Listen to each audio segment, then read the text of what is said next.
Assalamualaikum warahmatullahi wabarakatuh. Baik, di sini saya akan menjelaskan tentang studi gerakan. Yang pertama, studi gerakan adalah analisis yang dilakukan terhadap beberapa gerakan bagian badan bekerja dalam menyelesaikan pekerjaannya. Adapun tujuan dari studi gerakan adalah gerakan-gerakan yang tidak efektif dapat dikurangi atau dihilangkan sehingga diperoleh penghematan dalam waktu kerja, menghemat pemakaian fasilitas yang tersedia, eliminasi gerak yang tidak perlu, memudahkan pekerja baru menyesuaikan diri dengan alat kerja.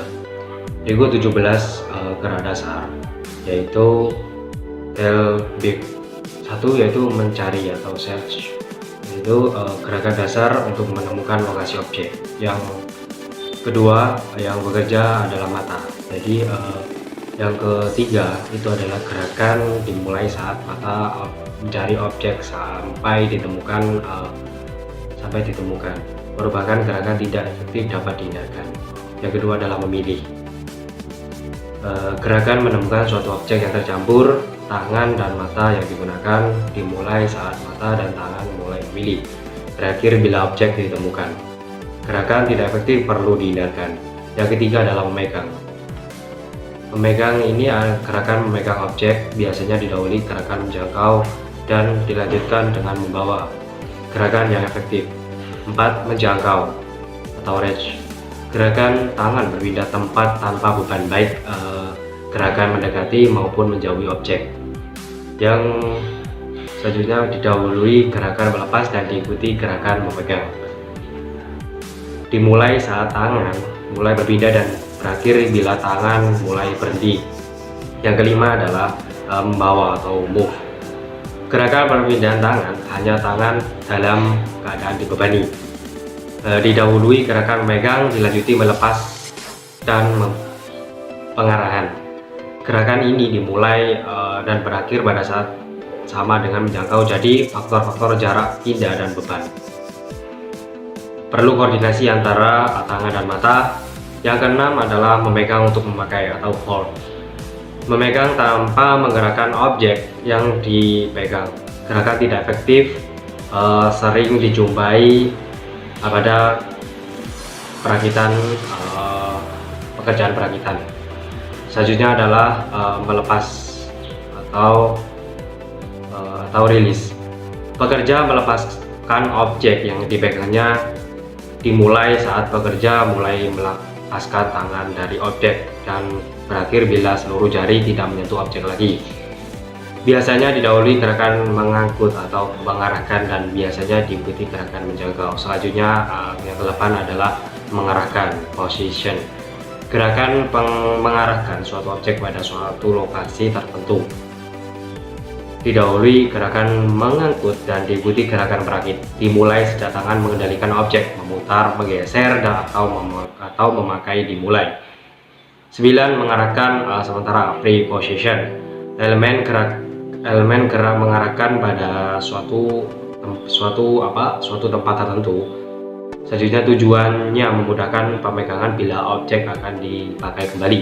Sering terjadi bersamaan dengan mengangkut dan melepas. Selanjutnya adalah pemeriksaan atau inspect. Gerakan menggabungkan suatu objek dengan objek lain menjadi satu kesatuan. Didahului membawa atau mengarahkan, dilanjutkan melepas. Dimulai bila objek tidak siap dipasang dan berakhir bila objek sudah tergabung. Yang ke-12 adalah lepas rakit atau disassembly. Kebalikan dari assembly, dua bagian objek dipisahkan satu sama lain. Biasanya didahului memegang, dilanjutkan membawa atau melepas. Dimulai saat pemegangan selesai dan dilanjutkan usaha memisah, berakhir bila objek telah terpisah. Yang ke-13 adalah memakai atau use. Bila satu tangan atau dua-duanya dipakai menggunakan alat. Lama waktu tergantung jenis pekerjaan dan keterampilan. Selanjutnya ada kelambatan yang tak terhindarkan atau unavoidable delay. Yang ini ke-14, kelambatan yang diakibatkan hal di luar kemampuan, sering disebut gangguan mati listrik, alat rusak.